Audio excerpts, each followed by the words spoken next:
Okay, so have you ever been somewhere and like every little noise just seems way too loud? Mm-hmm. Or maybe the lights feel super intense, almost drilling into your eyes? Or even, I don't know, the texture of your clothes suddenly feels completely unbearable. Yeah, that feeling of just everything hitting you at once, it can be a lot. Exactly. And we really need to unpack this because, what might just be a minor annoyance for some people, well, it can be a seriously overwhelming reality for many others. Especially for autistic individuals. Right. So today we're doing a deep dive into this really fascinating and honestly complex world of sensory processing. And what's so interesting right off the bat is just how differently our brains can interpret all that information flooding in from our senses. Totally. Like for some people, it's as if the volume on the world is just turned way, way up. That's hypersensitivity, yeah. Yeah. And then for others, it might feel like it's turned way down low, leading them to actually need more sensory input. That's hyposensitivity. And these differences, they often seem much more pronounced in autistic individuals. Oh, definitely. So yeah, to really understand this properly, we've immersed ourselves in, well, a whole range of insights. We've looked at articles and resources from places like 101autism.com, Golden Care Therapy, ECCM.org. Uh-huh. And also research from Silo SA, Frontiers, and Brighter Strides ABA, that's applied behavior analysis, for anyone wondering. Right. And our kind of mission today is to explore how sensory processing works, particularly in autistic people, what that experience we call sensory overload actually is, Mm. how sensory tools and activities can potentially help manage things, and, this is crucial, the impact all of this has on just daily life and being able to participate in our communities. And it's important we're focusing this, as 101autism.com aim to do with their resources too, mainly on teens and adults. Because you're right, so much of the conversation tends to revolve around young children. Yeah, absolutely. That Yep. focus on older individuals feels really needed. And connecting it to the bigger picture, I think understanding these sensory differences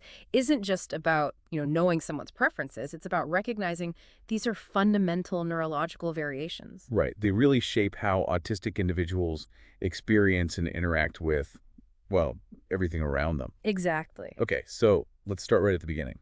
Sensory processing itself.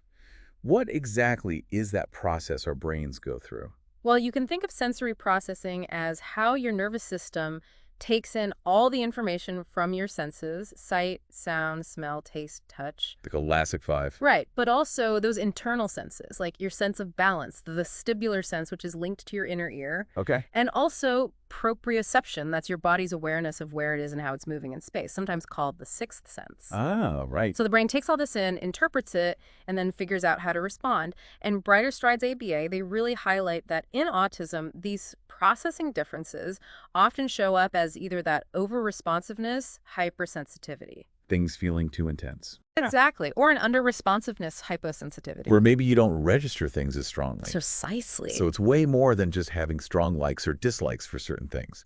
We're talking fundamental differences in how the brain is actually handling this constant stream of information. Absolutely. And these differences are actually pretty common in autistic adults, aren't they? Yeah, incredibly common. The research from Frontiers suggests that a really significant majority, somewhere between 77% and 95% of autistic adults experience these kinds of sensory processing differences. Wow, 77 to 95%. That's huge. It really is. Yeah. It underscores just how vital it is to understand this aspect of autism.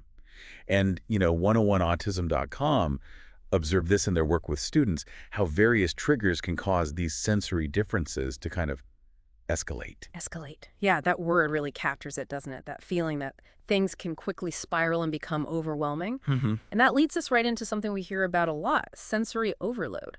What's Right. actually happening in the brain when someone experiences that. So, Brighter Strides ABA defines sensory overload as basically what happens when the brain gets flooded with more sensory input than it can effectively process or manage at that moment. Okay, like a system crash almost. Kind of, yeah. Think of your brain like a computer's central processing unit. If it gets way too much data all at once, it can get overwhelmed, right? It struggles to function optimally. Right. So it's not just feeling stressed.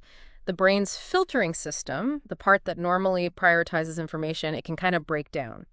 And this can trigger a whole cascade of physiological responses, like increased heart rate, stress hormones flooding the system. Which then feels like anxiety. Exactly. Intense anxiety, sometimes even panic. And what kind of things typically trigger this overload? It sounds like the list could be pretty long and varied. Oh, absolutely. Brighter Strides ABA points to a whole range of common culprits. Loud or sudden noises are a big one. Yeah? Bright or flickering lights. Fluorescent lights are often mentioned. Strong smells, whether it's perfumes or cleaning products. Crowded places. Cluttered environments. Even specific tactile sensations like the feeling of certain fabrics or those annoying tags in clothes. Oh, tags, yeah. Right. Even changes in temperature or being in really emotionally intense situations can contribute. It's a very wide spectrum. And what triggers one person might be totally fine for someone else. It really sounds like just navigating an average day, going to the shops or work, could be incredibly challenging if you're regularly hitting that overload point. It really can be. So what's the impact then? It must go beyond just feeling a bit frazzled or stressed out. Oh, definitely. The impact can be quite significant, and Brighter Strides ABA lays out several ways it can affect people.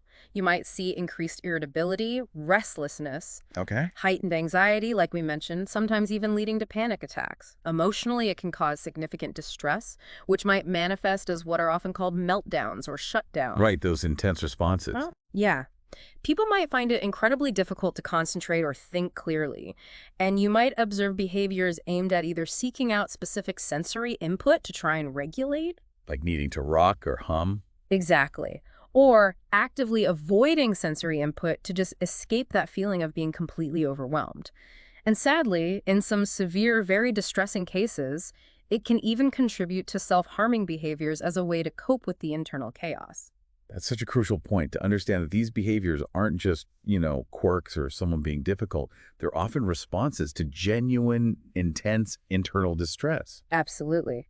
And Brighter Strides ABA emphasizes, and very well health information supports this too, that sensory overload is a really common experience for autistic individuals. Okay. And naturally, when the brain hits this state, people develop ways to try and cope, to regulate that sensory input. One very common response is stimming. Ah, yeah, stimming, Yes. short for self-stimulatory behavior, right? That's the one. And as Brighter Strides ABA describes it, it's a very typical response to sensory overload, but also used at other times too. These are often repetitive movements, sounds, or actions. Like hand flapping.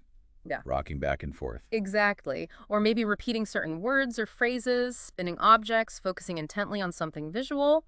And like 101autism.com noted with students, after they become elevated or overwhelmed, they often need strategies to help them calm back down to their baseline. Stimming can absolutely be part of that process. Oh, it serves a real purpose? A vital purpose, often. Brighter Strides ABA points out that while stimming might sometimes be misunderstood, maybe even discouraged by others, it frequently serves really important functions for autistic people. Like what specifically? Well, it can be a way to seek out certain sensory input to help balance their internal system. It can help maintain a sense of calm, relieve stress or anxiety. Sometimes it even helps block out other sensory stimuli that feel overwhelming. Ah, like creating your own predictable input to override the chaos. Kind of, yeah. It's a form of self-regulation. Some research even suggests these repetitive behaviors can help regulate the nervous system by providing that predictable sensory input, like a consistent background noise that helps filter out the more jarring stuff. That makes a lot of sense. Yeah. Okay, so stimming is one response. What about more intentional coping mechanisms? Are there specific techniques people use when they feel that overload coming on? Yes, definitely. Brighter Strides ABA also talks about self-soothing techniques. These are more conscious, deliberate strategies to manage that sensory input. Like what? Things like practicing deep breathing exercises, focusing on the breath to calm the nervous system, actively seeking out a quiet or maybe a dimly lit space to reduce the amount of incoming stimuli. Finding a safe retreat. Exactly. Or using items that provide comfort and a sense of grounding. Things like weighted blankets or pressure vests are common examples. Golden Care Therapy specifically mentions weighted blankets and lap pads, noting how that deep touch pressures be incredibly calming for many individuals. Right, that deep pressure input seems really key for some people. So it's about actively finding things that bring calm and help regain that sense of regulation when everything feels too intense. Precisely. And as Brader Strides ABA also notes, sometimes the response to sensory overload might look more behavioral, perhaps like those meltdowns we mentioned, or maybe complete withdrawal. Going down. Yeah, and again, it's important to understand these behaviors while maybe challenging to witness or manage, are often the body's way of signaling that the sensory input has just become absolutely unbearable. It's typically not a willful act, but an involuntary response to being utterly overwhelmed. That distinction feels really important. Okay, we've touched on both hypersensitivity and hyposensitivity.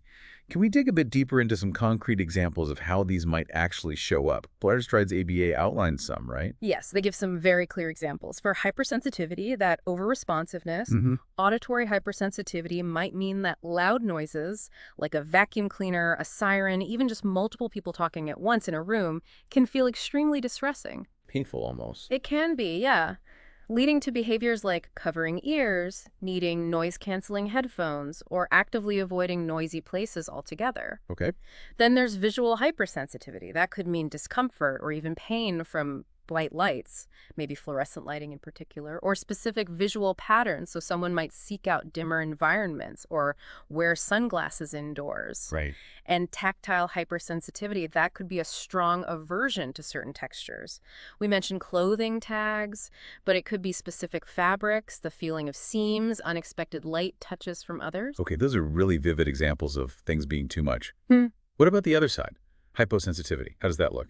So with hyposensitivity, it's more about seeking out intense sensory input because the person maybe doesn't register it as strongly as others might. There's nothing more to feel it. Exactly. Brighter Strides ABA mentions vestibular hyposensitivity that's relating to balance and movement. Someone might constantly seek out spinning, jumping, swinging, really intense movement experiences. Proprioceptive hyposensitivity, remember, that's body awareness, might lead someone to seek deep pressure. So really tight hugs, squeezing into small spaces, maybe enjoying rough and tumble play, or even lifting heavy objects. Ah, seeking that strong feedback to know where their body is. Precisely. And oral hyposensitivity could show up as needing really strong flavors or textures in food, very crunchy, very spicy, very sour, or maybe chewing on non-food items like pen caps or shirt collars to get that intense oral sensory input. It's almost like two ends of a spectrum, isn't it? Hypersensitivity leading to avoidance because things are too intense, and hyposensitivity leading to seeking because things aren't intense enough. That's a good way to put it. And Brighter Strides ABA makes the important point that it's very common for autistic individuals to experience a combination of both hyper and hyposensitivities across different senses. Oh, wow. Okay, so you might be hypersensitive to sound, but hypersensitive to touch, for example. Exactly. Or hypersensitive to light touch, but hyposensitive to deep pressure. It creates a really unique and often quite intricate sensory profile for each individual person. Which must make navigating the sensory world even more complex. It really does. And it absolutely underscores the need for very individualized understanding and support. You can't just assume one person's sensory experience is like another's. Absolutely. That individualized approach seems key. And this brings us perfectly to the role of sensory activities and sensory toys. Yeah. Both 101autism.com, looking at them as a reviewer, and Golden Care Therapy have discussed these. What's the main idea behind using them, especially for autistic adults? Well, Golden Care Therapy explains that the main goal of sensory toys and activities is really to engage the senses, but in a way that's controlled, predictable, and often quite soothing. Okay. They can be really effective tools for relieving stress, for improving focus and concentration, and just generally bringing about a sense of calm, particularly helpful in situations that might otherwise feel overwhelming or trigger that overload response. And for autistic adults, as Golden Care Therapy points out, these tools can be invaluable for managing the everyday sensory challenges they face, helping them navigate environments that might typically feel too intense or chaotic. And it's so important to remember, like 101autism.com highlighted, that the need for sensory regulation strategies doesn't just magically disappear when you become an adult. Not at all. So having age-appropriate options and strategies is absolutely vital. Yeah, that's a really critical point. And 101autism.com, in their review, actually categorized some calming toys into calming through the mind and calming through the body. Can you tell us a bit more about those categories and maybe some examples they mentioned? Sure. So 101autism.com described the calming through the mind activities as things designed to kind of distract the mind, redirect focus, and ultimately promote a calmer mental state. Okay, like shifting attention. Exactly. Yeah. Examples they gave included things like those slow-moving visual displays, Yeah. the mesmerizing liquid timers or glitter Oh, wands. yeah, those are hypnotic. Right.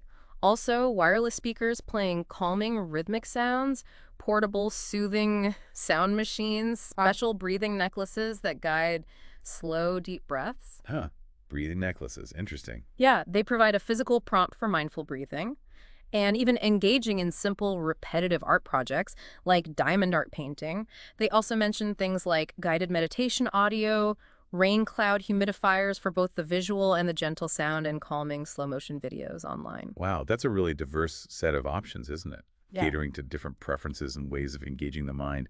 What about the calming through the body category? What fell under that? So those were activities and tools aimed more at bringing the physical body back into a state of regulation through direct sensory input or sensory integration. Okay, more physical sensations. Exactly. 101autism.com suggested things like lavender pillow or fabric spray engaging the sense of smell, Mhm. various types of stress balls, maybe lavender scented ones too, Mhm. deep pressure massage balls, long tactile dry body brushes for a specific kind of firm tactile input.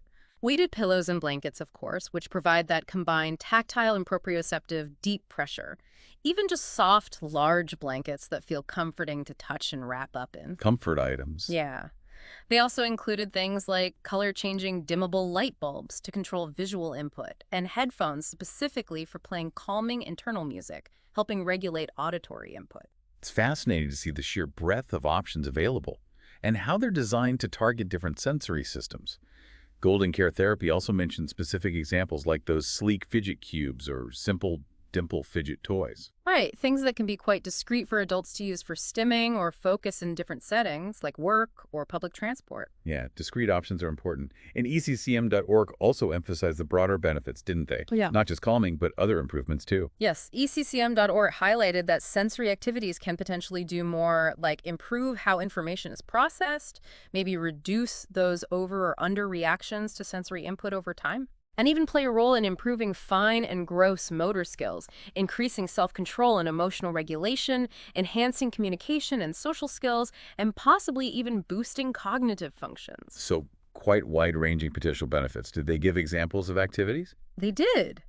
And many are things that can be easily done at home, like creating sensory bins containers filled with different textured materials like rice, beans, sand, water beads. Oh yeah, kids love those, but I guess adults can adapt them. Absolutely, you can make them more sophisticated. Also, finger painting, maybe using scented or even edible paints for different sensory dimensions, making music, even just using household items as instruments, exploring pottery or clay work. Very tactile. Yeah. And even working on puzzles, maybe textured ones or more complex designs suitable for adults. It's really encouraging that, as 101autism.com reminded us, many of these tools and activities aren't just for therapy rooms. They can be used effectively at home, out in the community, even at work. Exactly. The aim is really to provide accessible and appropriate ways for people to self-regulate in all sorts of everyday situations. It's about supporting greater comfort and independence. Right, okay, so let's shift focus slightly now. Yeah. How does all this sensory processing stuff impact a really fundamental part of life? Hmm. Community participation. There was that Frontier study that looked specifically at this with autistic adults. Why is being able to participate in the community considered so vital? Well, the Frontier study really underscores that participating in community life, things like going to work or school, joining in leisure activities, running errands, just generally being out and about and connecting with others, it's seen as absolutely essential for everyone's overall health and well-being. It's about connection and engagement. Exactly. Having both the access and the opportunities to actively engage in activities and connect with the world and people around you. And this study looks specifically at how different sensory processing patterns influence this participation for autistic adults. Right. What were some of the main things they found? Yeah, they looked at various aspects like where people went in their community, what kinds of activities they did, how much time they spent out participating, and their preferred types of locations. Okay. And a really key finding was that individuals whose sensory profiles showed higher levels of sensory sensitivity and a tendency towards sensory avoidance.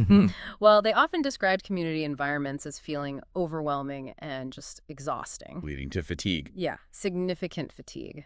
And as a direct result, they tended to spend less time engaged in community activities and also visited fewer different places compared to individuals who had different sensory profiles. That makes a lot of intuitive sense, doesn't it? Yeah. If everyday places frequently feel overwhelming and draining, it's kind of a natural response to limit that exposure. Absolutely. The study used several case studies to really illustrate these points, didn't they? People like John and Beth, described as having sensory avoiding profiles, and Sherry, who didn't report major sensory concerns. Can you tell us a bit about how their experience is linked to their community engagement? Sure. The study detailed that John, for instance, had a profile indicating very high sensory avoidance, especially with sounds and sights.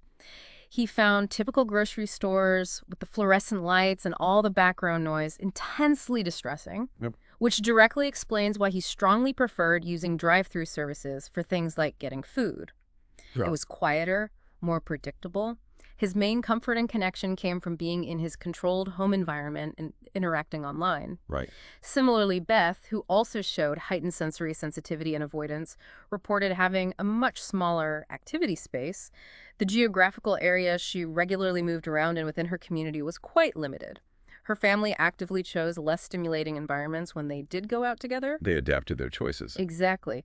And then in stark contrast, there was Sherry. Her sensory profile, according to the study, didn't indicate significant processing issues, and she was highly engaged in a really wide variety of community activities, routine stuff, social events, and spent a lot of time outside her group home. Wow. Those examples really powerfully illustrate how these underlying sensory experiences can fundamentally shape the choices people make about interacting with their communities. They really do. The study also mentioned the importance of environmental factors and routines. How do those fit in? Yeah, the Frontier study suggested that predictable routines can be especially important for autistic adults, possibly as a strategy to manage environments that might otherwise feel overwhelming and unpredictable. Knowing what to expect helps. Exactly. It can create a greater sense of safety and control, reducing anxiety about unexpected sensory input. And the study also pointed out that families and individuals often actively assess how sensory-friendly different activities or places are before they commit. Right, scoping things out. Yeah, and understandably gravitating towards options that feel more compatible with their specific sensory needs and preferences. So, building in predictability and trying to minimize exposure to potential sensory triggers. That makes sense. Yeah. Finally, there was that Silo essay article that briefly mentioned occupational therapy, or OT. How does OT fit into supporting individuals with ASD around these issues? Well, the Silo Essay Review highlights that occupational therapists play a really vital role in providing interventions for people with ASD across the entire lifespan, Yep. not just children. Okay.